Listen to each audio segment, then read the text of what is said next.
Hello guys, welcome to my channel Chem Insider. So in today's class we are going to discuss about several other chemical properties of haloalkanes. In the previous class we have discussed about certain chemical properties of haloalkanes, in which we have treated about the action of certain reagents on haloalkane. Out of those were, first one we treated them with alcohol, aqueous KOH, where we found to form alcohol, and then we treated them with a compound of NaOR, that is alkoxide, and then again we treated them with water molecule, especially for the tertiary haloalkane, and then we treated them with potassium cyanide and ammonia respectively. Next we are going to discuss about action of silver cyanide. So this part, that is the sixth reaction, action of silver cyanide, is quite what happens if you have ambidentate ligands. So when silver cyanide is treated with haloalkane, let us say RCH2X. So when haloalkane are treated with silver cyanide, which is dissolved in alcohol, what happens here is, if you consider the previous reaction of silver potassium cyanide, there we observed that carbon with a negative charge attacked the carbon of haloalkane as a nucleophile. But in this case, what we observe is, instead of carbon attacking the haloalkane carbon, nitrogen attacks the haloalkane carbon, that is through its lone pair of electron. The attack of this nucleophile will be because of the lone pair of electrons. Hence, we get a new type of product called alkyl isocyanide. So this is RCH2 bonded with N, which is bonded with carbon. So this is isocyanide compounds.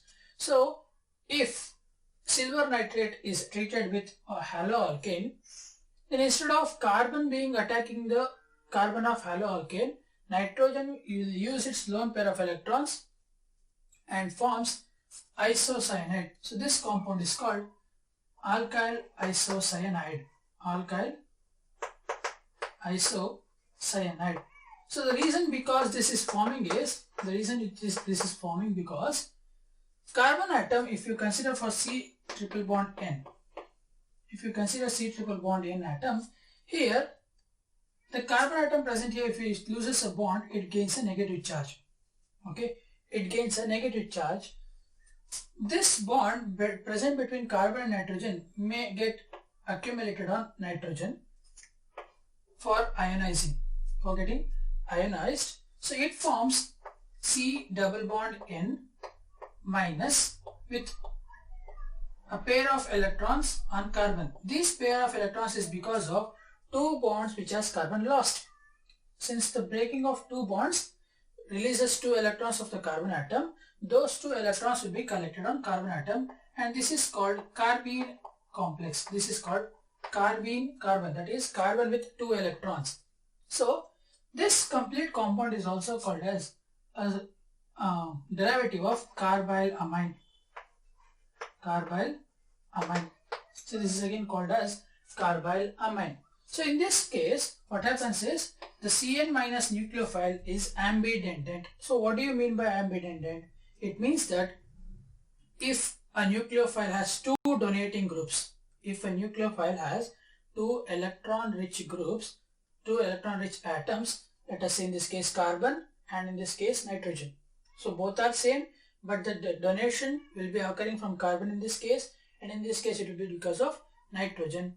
If that is the case, then the compound or the nucleophile is said to be ambidentate. That means it can attack from both atoms. So for example, for this reaction, let us take propane halide, CH3, CH2, CH2, bromine, untreated with AgCN in the presence of alcohol, gives us CH3, CH2, CH2, NC. This is called as propyl carbylamine, or it is also called as propane isocyanide. Propane isocyanide along with AgBr. So this is the process of action of silver cyanide on haloalkane. Next, we will discuss about action of potassium nitrate. Action of potassium nitrate on haloalkanes.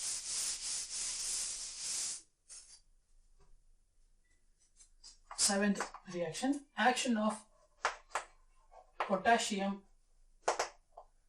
nitrate. Action of potassium nitrate. Potassium nitrate is nothing but KNO2. Potassium nitrate. When haloalkane such as CH3, CH2, Cl, let us say we will consider ethyl chloride. When haloalkanes such as for example ethyl chloride is treated with potassium nitrate, when treated with potassium nitrate, it forms alkyl nitrate. It forms alkyl nitrate. Also here we use alcohol because potassium nitrate will be dissolved in alcohol. So ethyl chloride when treated with potassium nitrate which is dissolved in alcohol, it forms alkyl nitrile, that is CH3, CH2, ONO. So this is the reaction or product formed. Here the nitro compound NO2, again it is an ambidendate ligand. The NO2 which we have taken here is again an ambidendate ligand. What happens here is, in some instances nitrogen will be a donor group, and in some instances nitrogen will be forming a bond with the carbon and oxygen will be there, and this lone pair of electrons on present on the oxygen will be attacking as a nucleophile. So we have two donor atoms present here. Therefore NO2 is again called as ambidendate ligand, and therefore we get two type of products. But in case of potassium nitrate, when we use potassium nitrate, we get CH3, CH2, ONO. Please do remember to write the compound as ONO but not NO2. This is nitrate. Okay, so alkyl nitrate compound along with KCl. So the reason because nitrate compounds or any ambidendate ligand forms a different compound, and when compared to potassium nitrate is silver nitrate or potassium nitrate, when compared, these are two different type of compounds. Potassium nitrate is ionic in nature. Potassium nitrate is ionic in nature and can clearly ionize faster. Since it is ionic in nature, it can ionize random easily. Whereas in case of silver nitrate, if you consider next reaction will be about silver nitrate. Silver nitrate is covalent in nature. Therefore, what happens is it does not undergo ionization faster, resulting in a nucleophile attack because of the lone pair of electrons. The nucleophile will be attacking because of the lone pair of electrons rather than that of the ionized nitrogen atom. So this result here, ionized oxygen atom is attacking, whereas if you consider for silver nitrate, the attack will be because of lone pair of electrons present on nitrogen. So that results in two different types of products for silver nitrate and potassium nitrate. So this is about the potassium nitrate. Now we'll check for the silver nitrate reaction. So what happens if we use silver nitrate is, instead of forming ONO type of compounds, there is action of silver nitrate,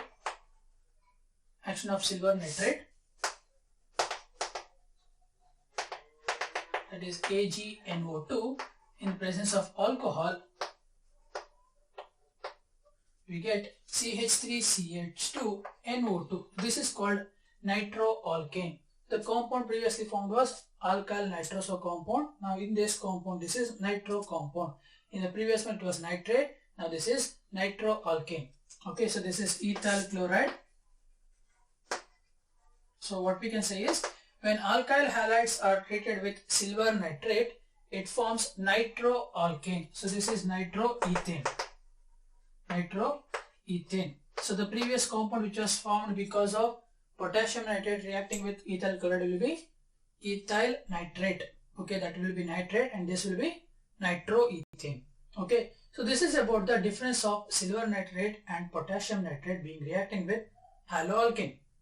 Next we are going to discuss about is the reaction of lithium aluminium hydride.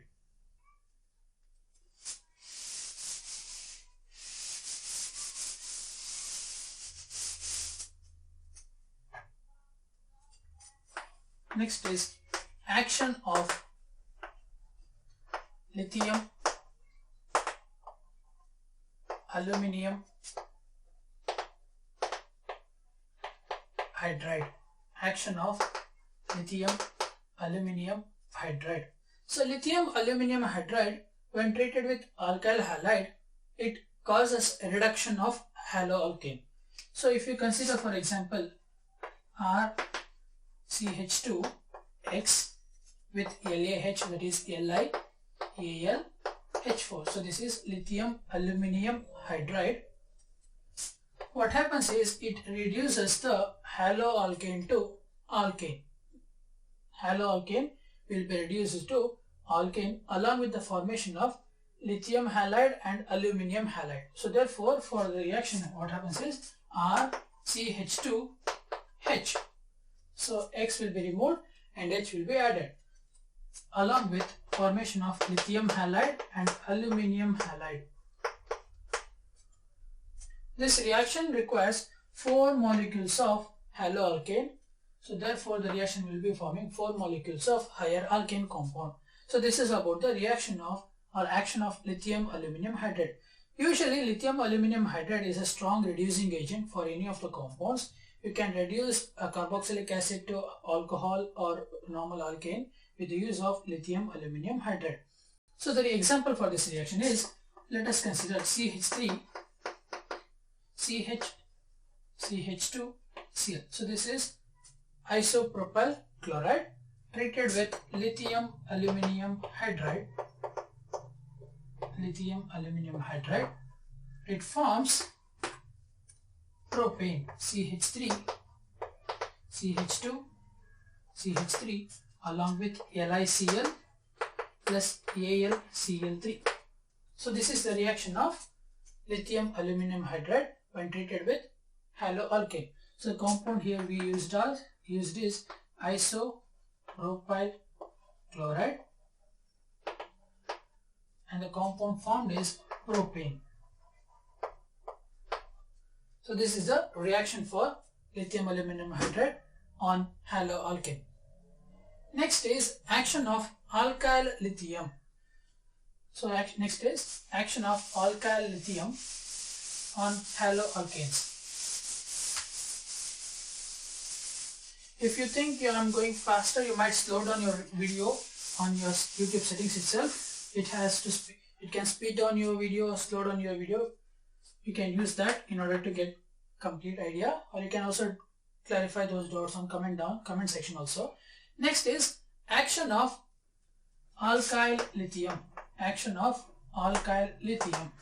So alkyl lithium is a complex which is formed by arising a bond between alkane and lithium. So if R is an alkane group, then it can be forming a bond with lithium to form alkyl lithium. So this is called organometallic compound. This RLI is called as organometallic compound. So it means organic and a metallic bond is formed. So this has a organometallic bond. So those compounds are called organometallic compounds. So when we treat RCH2X with alkyl lithium, let us consider a different alkyl group present on the lithium bond. So R prime when treated with RCH2X, what does it form is lithium being a positive charged species forms ionic bond with halogens and forms lithium halide. And the alkyl group present on lithium gets bonded with the alkyl group of haloalkane and forms higher alkane group CH3, CH2, R prime. So we can also use this as a consideration for preparation of alkane compounds. So if you have to prepare higher alkane compounds, you can take 2 minor haloalkane and a alkyl halide group, alkyl lithium group, and we treat them once, then we get a higher group of alkane.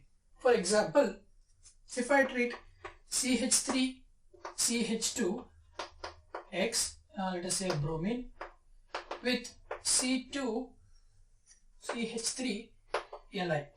Usually methyl lithium is the most common organolithium compound. When we treat these two, we get lithium bromide along with CH3, CH2 and this CH3 group. That is nothing but our propane, CH3, CH2, CH3. So compounds here used are, this is ethyl bromide, this is methyl lithium,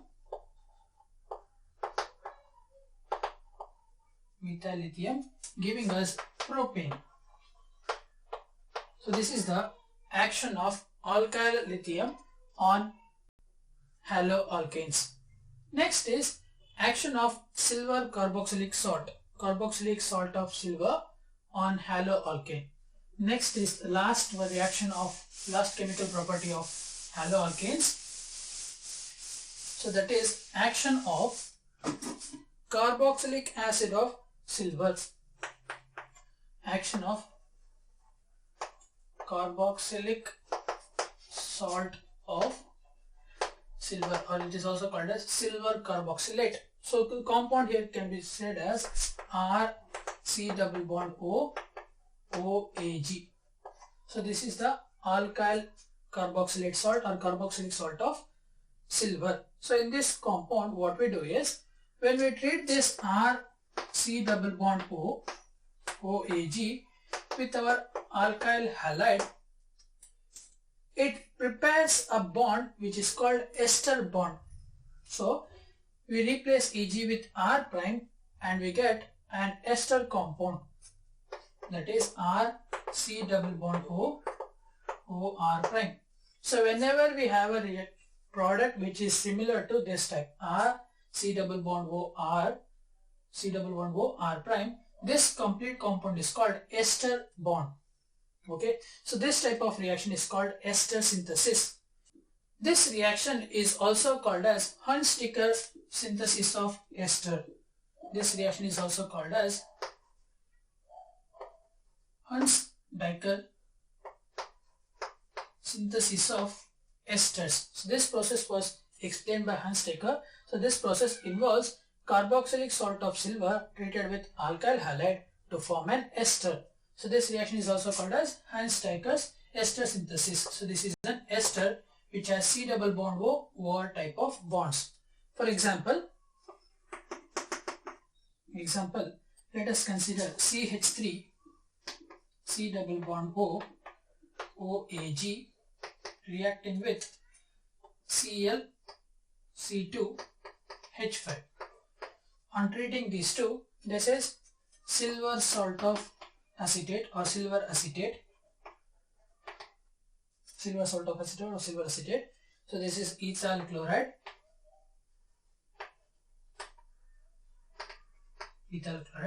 On reacting with these two, we get CH3 C double bond O C2 H5. So this is ethyl ethanoate. This is called ethyl ethanoate.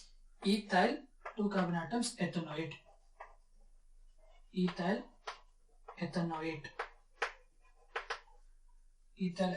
along with the completed formation of AgCl. So this is the process of action of carboxylic salt of silver on haloalkane, which is also called Hunsdiker preparation of ester.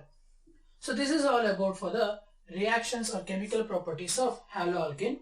In the next class we are going to discuss about two main properties of haloalkane, that is SN1 reaction mechanism and SN2 reaction mechanism. Usually the nucleophile attacks a haloalkane in two types of constitutes. One is if there are more number of groups attached to the carbon atom which is having a halogen group, and if it has lesser number of smaller groups attached to that carbon which is already having a halogen group. And those two different types of carbon gives us two different types of mechanism where the nucleophile can attack that carbon atom. So that type of process is called a nucleophilic substitution reaction, and since we have two types, we call them as SN1 and SN2 reaction.